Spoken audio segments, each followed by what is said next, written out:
If the line is tangent to the circle, then find the value of P. So what we'll do, we'll first begin by finding out the radius and the coordinates of the center of the given circle. So here we are given x squared plus y squared minus 2 times a cosine alpha times x minus 2 times a times sine alpha times y equals to 0.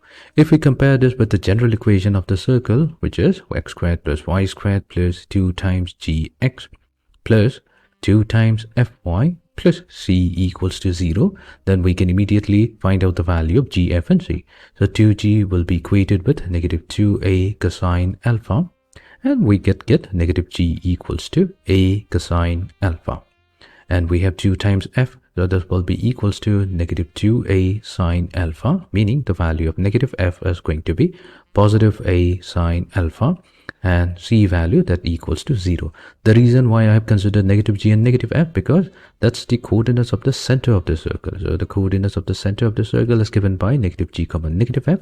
So that means for our circle, we are going to get the coordinates a cosine alpha comma a sine alpha, and the radius, we'll have to find out the radius, which is given by the equation the square root of g squared plus f squared minus c. So if we substitute the value of g and f with a cosine alpha, a sine alpha, then we're going to get this will be equals to a. The radius of the circle is going to be a. So this is the circle having the center a cosine alpha comma b sine alpha, and the radius of the circle is r units. Now, in order to find out the value of P, so here we're going to use the concept. That means finding out the distance of the point C from the straight line, whose equation is x cosine alpha plus y sine alpha minus P. So this is nothing but the perpendicular distance. So C, let's call this point, the point of contact is A. So our distance CA will be computed by taking the absolute value, and we'll have to take a ratio. In this ratio, we'll take the coefficient of x, so that's cosine alpha. This will get multiplied to the x coordinate of the center C. So that will be a cosine alpha. So when we get multiplied to it, we get a times cosine squared alpha. Next, we will take the coefficient of y, which is sine alpha, and multiply it to the y coordinate of the center. So we are going to get b sine squared alpha.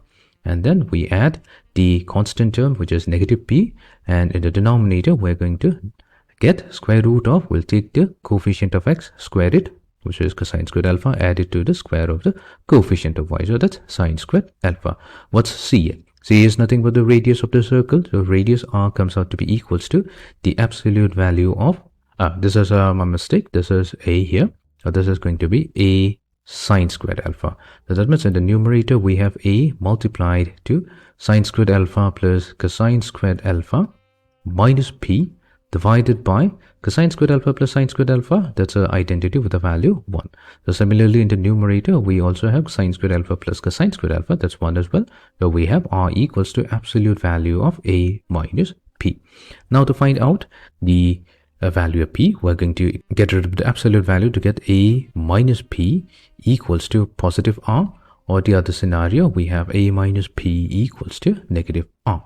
So p will be equals to a minus r, or p will be equals to a plus r. So what's the value of r? R is already given, so that's a. So that means p will be equals to 0, or p could be equals to 2a. So these are the two possible values of p.